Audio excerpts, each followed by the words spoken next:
أهلا أصدقائي، فصل جديد من شينج وسينان، ونكمل القصة لآخر مرة وقفنا فيها.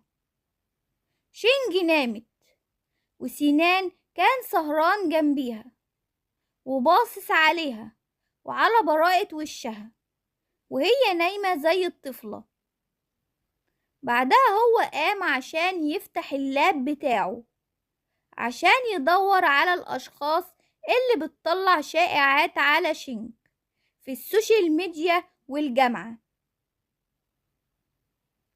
نيجي لبعد كده، سينان صحي من النوم ومسك تليفونه عشان يشوف أخبار الأشخاص اللي اتعرفوا هما مين اللي بيطلعوا شائعات تخص البنات في الجامعة وكمان شائعات عن شينج، وهو عاقبهم بطريقته على السوشيال ميديا ووسائل التواصل الاجتماعي. وفي نفس اللحظة كانت شينج نايمة جنبيه ولا حاسة بحاجة وكانت بتلمس عضلاته. هي فجأة فتحت عينيها ولقيت نفسها في حضن سينان. هي انصدمت جدا وهي مش فاكرة حاجة وايه اللي حصل، فهي بعدت عنه وهو بيحاول يهديها ويشرح لها حالتها كانت ازاي امبارح. بس في نفس الوقت هو كان مبسوط عشان هي كانت حضناه طول الليل. وقتها فضلوا يتكلموا مع بعض وبعدها شينج مسكت التليفون وشافت الأشخاص اللي بيطلعوا عليها شائعات واتكلمت مع سينان عن الموضوع.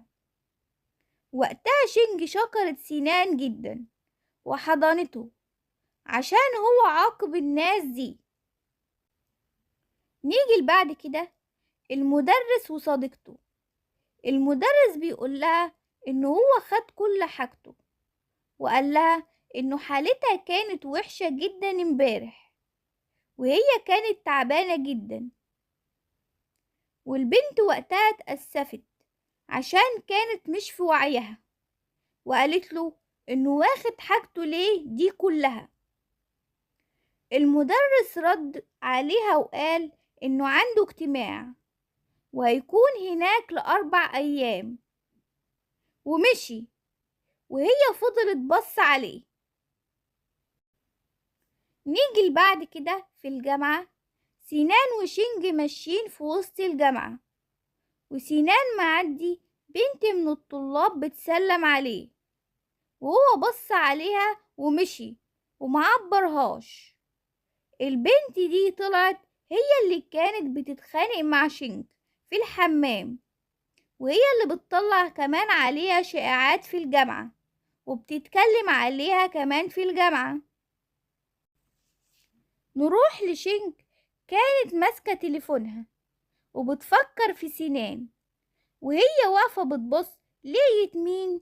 جاي، بس عملت نفسها مش شايفاه. هو استغرب جدا حتى إنها ما سألتش عليه.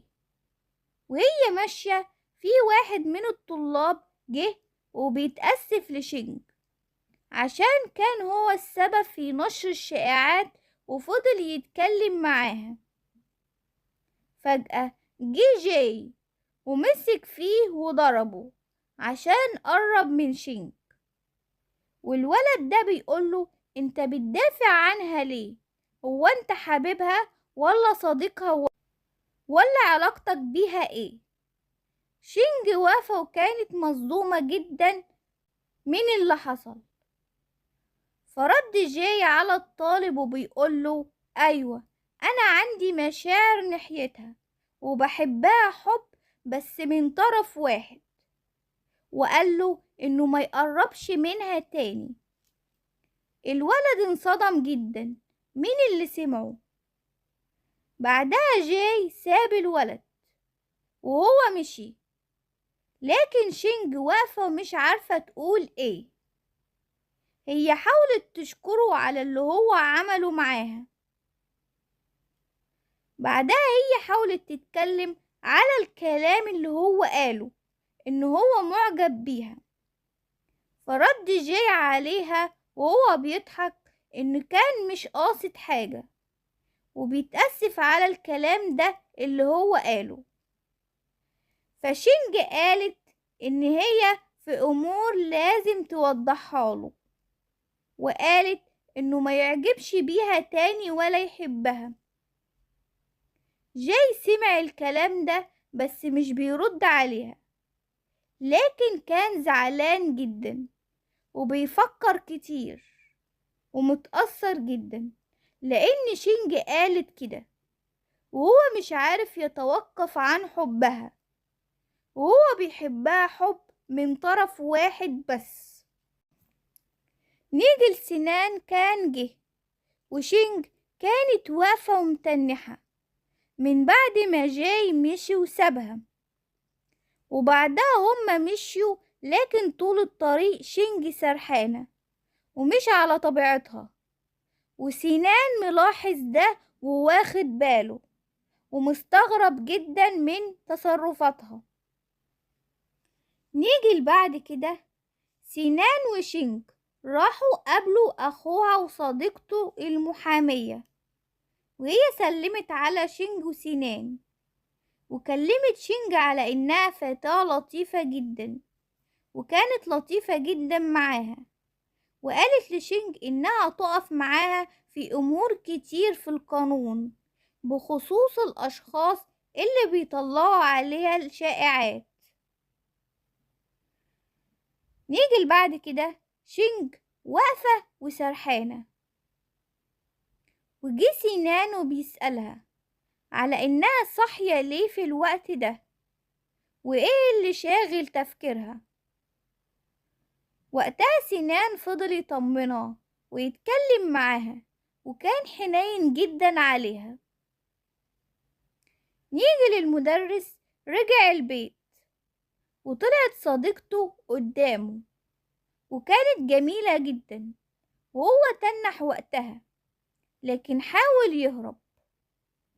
وبعدها قال لها إنه كان عايز يتكلم معاها في أمور كتير، فهي قالت له إنه هو يتكلم دلوقتي، ومسكت إيده وقالت إنها كانت مستنياه، وقالت إنها متأسفة عشان الوضع اللي هي كانت فيه امبارح، وقالت إنها بتحاول تقرب منه بس هو بيهرب منها على طول، وهي عندها مشاعر تجاهه.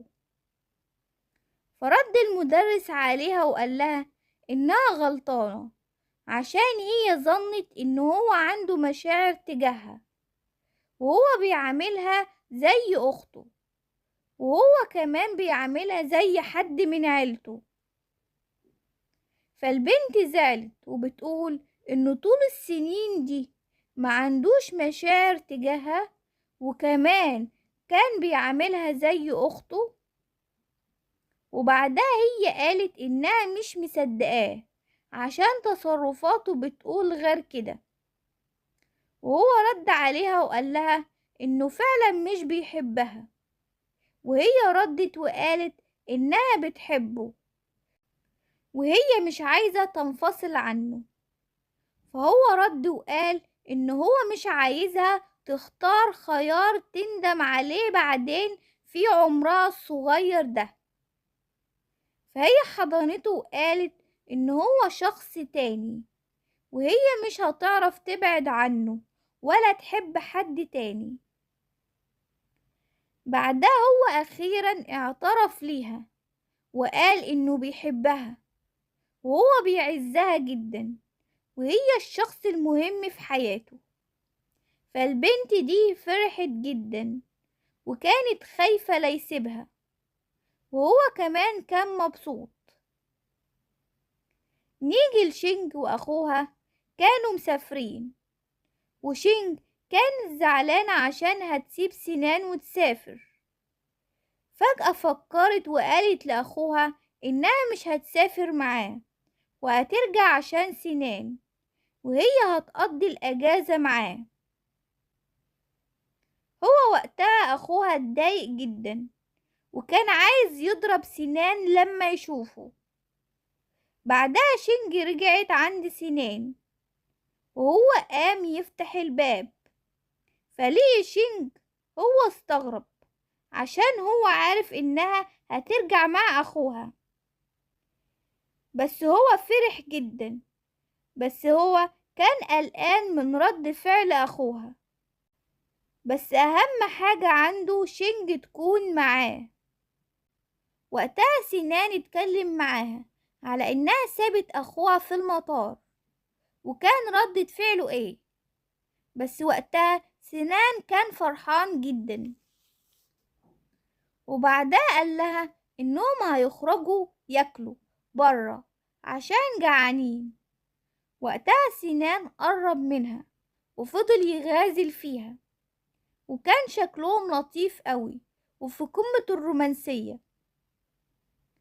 بعدها شينج وسنان خرجوا. وقتها دخلوا المطعم وطلبوا الأكل، وشينجي بدأت تاكل وسنان كان بيتفرج عليها، وفضلوا يتكلموا مع بعض في كل أهداف كل واحد عايز ايه في حياته يحققها. بعدها خرجوا من المطعم وكانت شينج ماسكة في ايد سنان، وكان شكلهم لطيف قوي.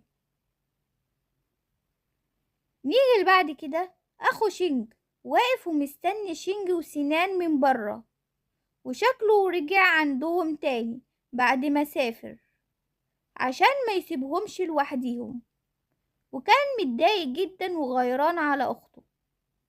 بعدها شينج وسنان وصلوا البيت وكان اخوها مستنيهم، فهم شافوه استغربوا جدا واتفاجئوا جدا من وجوده. بعدها اخو شينج عايز يتخانق مع سنان، وشينج كانت في الوسط وبتحوش عنه. بعدها سنان واخو شينج قعدوا، وكان اخو شينج متضايق جدا، وسنان بدأ يتكلم معاه بعقلانية ويهديه. واخو شينج اتكلم معاه على اساس ان اخوها الكبير ولازم يخاف عليها، وكمان وصاه انه يخلي باله منها في غيابه. وفضلوا يتكلموا في امور كتير تخص شينج. بعدها سنان واخو شينج رجعوا البيت وهما مبسوطين ولا كأن حاجة حصلت. وشينج كانت مستغربة جدا عشان كانوا خارجين يتخانقوا ورجعوا مبسوطين. ازاي ده؟ ايه اللي حصل بينهم؟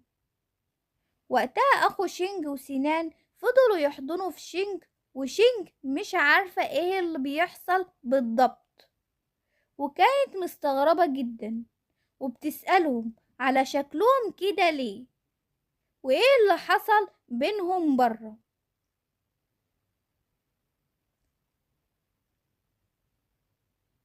وبكده يكون انتهى الفصل. لو عجبك الفيديو ما تنساش تعمل لايك وتشترك في القناة وتفعل زر الجرس عشان يوصلك كل جديد. سلام يا أصدقائي.